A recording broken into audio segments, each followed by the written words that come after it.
welcome everyone to the Champions Showdown, the Kings, the post-game show where we highlight the best moments of today, which was in fact the last day of the tournament. I'm Women Grandmaster Katerina Nemcova, and I'm joined by Grandmaster Yasser Seirawan and Grandmaster Cristian Chirila. Absolutely. Always a pleasure to be with you both. And it was highlights. Great tournament. Fabi, he started as first place in the tournament, and he performed incredibly well.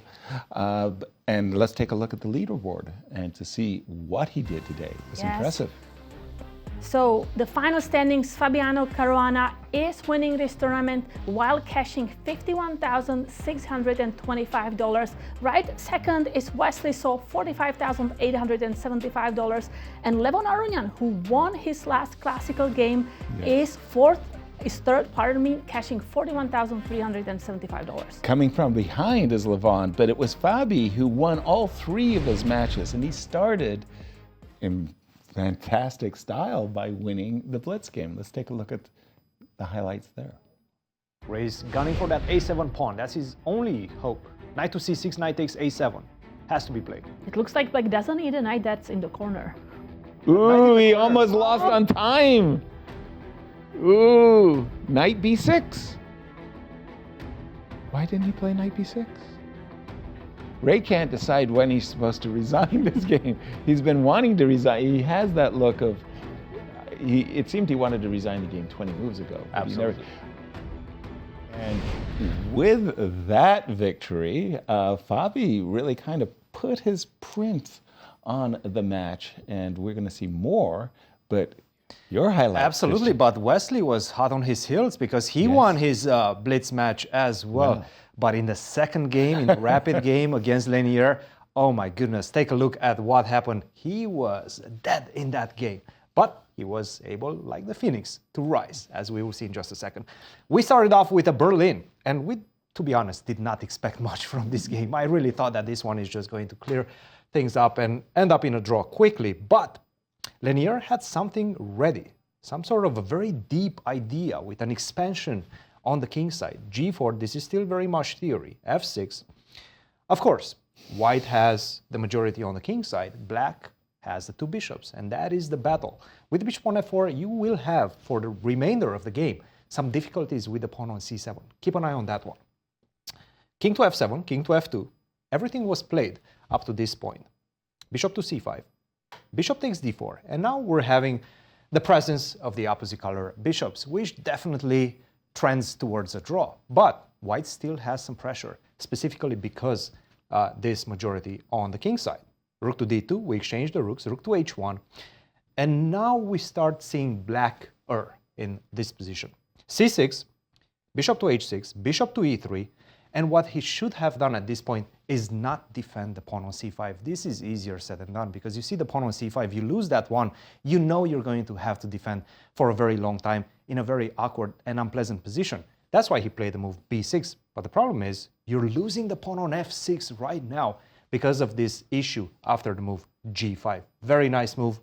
And the move that I believe he missed from afar was this very quiet bishop to d2, but very efficient move, because the bishop is transitioning to the long diagonal. On c3, there's no way to stop it. You just simply don't have time to relieve the pressure on this sixth rank. You cannot take on g5 because you lose the bishop on e6. So he ended up in this completely losing position. One pawn down, but it looks like two, because your majority as black on this side doesn't mean anything. But take a look at just what happened. c4, a4, placing the pawns on the light squares. That's just a recipe for disaster in the later stages of the game, because the bishop finally has some targets. King to f3, b3. He was trying to be clever and invade via the a file, Lanier that is, but the problem is, at this point, already we're starting seeing Lanier dropping down in time. He was way ahead after the opening phase. Right now, 2 minutes for Wesley, 3 minutes for Lanier. And things are getting a little bit complicated because you're losing these two pawns. Guess what? He did lose those pawns.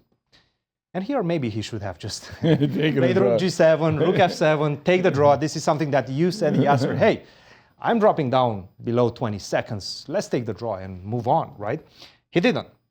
And unfortunately for him, he almost lost this one. Take a look at this. bishop to f1, rook to e8. We see a couple of dances with the rooks and immediately pouncing for this alternative with rook to d1. I really like this move, rook to d2. Guess what? I will take that pawn on c4. Hello. You're still not lost as white, but you're getting close. Nevertheless, Lanier found the best move in the position at this exact moment. The pressure was on. You have only 2 moves to survive. If you allow me to go c5, king b5, c4, in time, you lose this game. That's why you have to go all the way to e1 or d2. Bishop to g3, very nicely played. Bishop to e1, bishop to g6. And as we will see, the idea is that I will stay. And once you play the move, king to b5, now I go g6. You no longer have contact with the pawn on b3. You have to take on g6. I take on b3, c4, c3. I will give away my bishop. Draw in this one, a big save for Wesley. Another one, and this was almost the game of the tournament for us, but we have a different one for that one, was this one. And I will only show the final few moves because the pressure was always on Hikaru on this one. And at this point, he played this very awkward-looking move, queen to e8. Why would you do that? And immediately, Levon understood the assignment. Take on g6, queen to g4. You cannot move this knight because you lose on g7. And after h5, we transition into this endgame, which is completely winning. And I have to say, Levon was very impressive with his conversion. g5, knight to g4, knight to e5, rook to f5, and Hikaru lost. He resigned because h6 is coming. You cannot take, you get checkmated after rook to g8. Wow. A very nice and very precise way to finish for Levon. He wins the classical and he wins, in terms of cash earned, his respective match against Hikaru.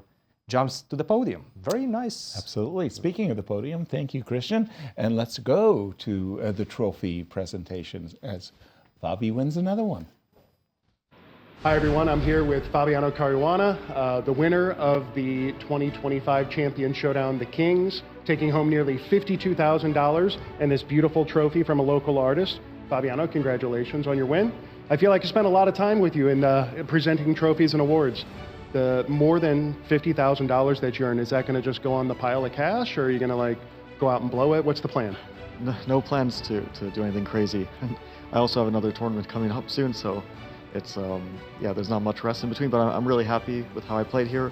Of course, happy with the result as well. And yeah, I always seem to be in a good mood when I'm playing in St. Louis, and I guess the results have been overall throughout the years pretty good, so I'm happy to add another to the collection.